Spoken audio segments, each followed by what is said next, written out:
Hello everyone and welcome back to another video on my channel. My name is Bunach and today I am here to talk about Jujutsu Kaisen Season 2 Episode 13.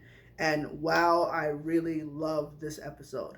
I love the fact that Mappa specifically focused on Choso and Yuji and their fight throughout the whole episode just to, give us really the between beef that they have. And I also love the fact that the direction, the animation, the camera work, the lighting was phenomenal because this fight was one of my favorites in the manga, especially in Shibuya. So the fact that Mappa animated this to even beyond my expectations was really well done. I really love the fact that even though Choso was, in this new body, it's been like a couple of weeks since he's been let out. He's already incredibly strong. He's already like special grade level.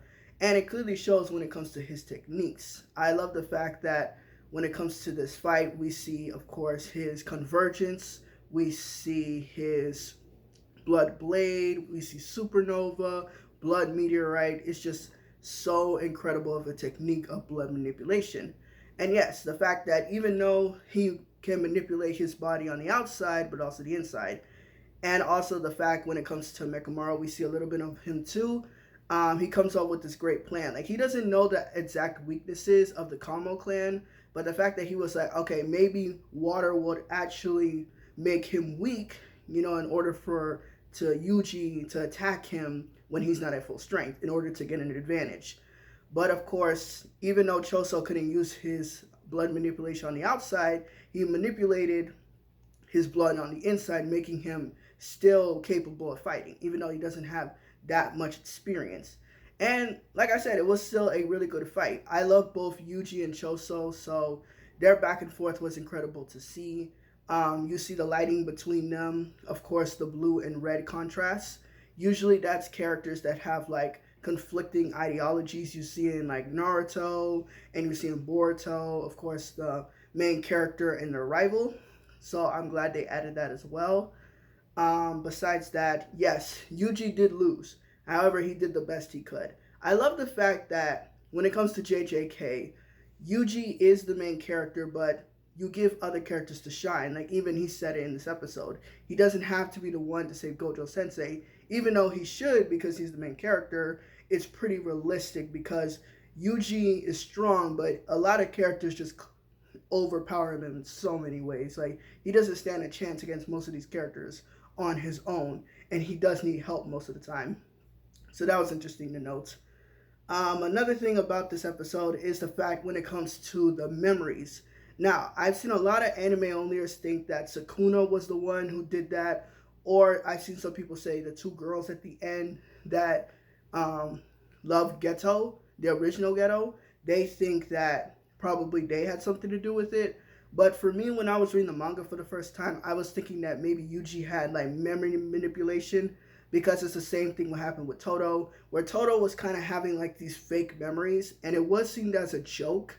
But in this one, it's like maybe Yuji does have like reality manipulation because if you really look at it, like it's common sense. Like, why would Sukuna have that type of ability when we kind of see like his ability is like more slicing characters and something that doesn't deal with memories per se. I feel like memories is like a completely different ability, and Yuji having that makes more sense because we don't even know like the origin of Yuji. Like since the beginning of the story, Yuji's been incredibly humanly strong compared to like other regular humans, and it's like we never really knew much about him. Like when he gained Sukuna, he just gained more abilities. But like I said before, this could be Yuji's real curse technique. We don't know. So that's what I was thinking. But obviously, they're okay, to think that way because they're anime onlyers. They don't know what the context of what we have. I'm just saying it's like for me, it would make more sense if Yuji had this power instead of Sukuna. And Sukuna is not gonna help Yuji. He does not care. Okay, he is not Kurama from Naruto. Sukuna does what he wants whenever he wants. He's just selfish, and that's what makes him a good villain. He just does what he wants, and he doesn't care about it. So I just can't wait to see like their reactions to the rest of Shibuya. And I'm really loving the pacing of this. After watching this episode, I did love Choso a lot more. Like, I forgot how much I loved him, but yes, he's just an incredible character. And, it does make sense that he wants to avenge his brothers because they were incredibly close. And the fact that, like, really the origin of, like, what happens to them is incredibly just messed up and tragic.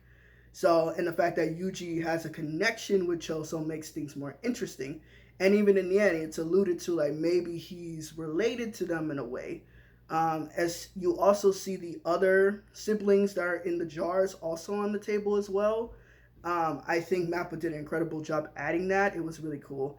And of course, like the Choso fangirls, including myself, they showed Choso's full abs. In the manga, you don't actually see his abs. You only see like a part of his side. But they showed his full abs, and I'm like, Mappa just knows their audience so well, and I absolutely love it. When it comes to Gojo, when it comes to Nanami, Toji, they all make them incredibly more beef and hotter. Why did I say beef? That was so cringy. Sorry. But it makes them much more attractive as characters.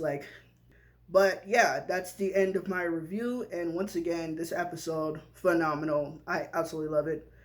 And I'm probably going to go watch the episode again because it was so good. And I can't wait to see the rest of this arc. So thank you so much for watching, everyone. And once again, thank you for 16 subscribers. Thank you. Thank you so much. And please, please, guys, I'm going to post more on my community. You can check on my YouTube channel. I want to do more posts. So please give me more comments and likes so we can interact more. I want to, get your opinion and, give out my certain thoughts and like you can counteract with what I'm saying. So please go check that out. I'm going to be posting more. So that'll be the end of this video and have a blessed day, everybody.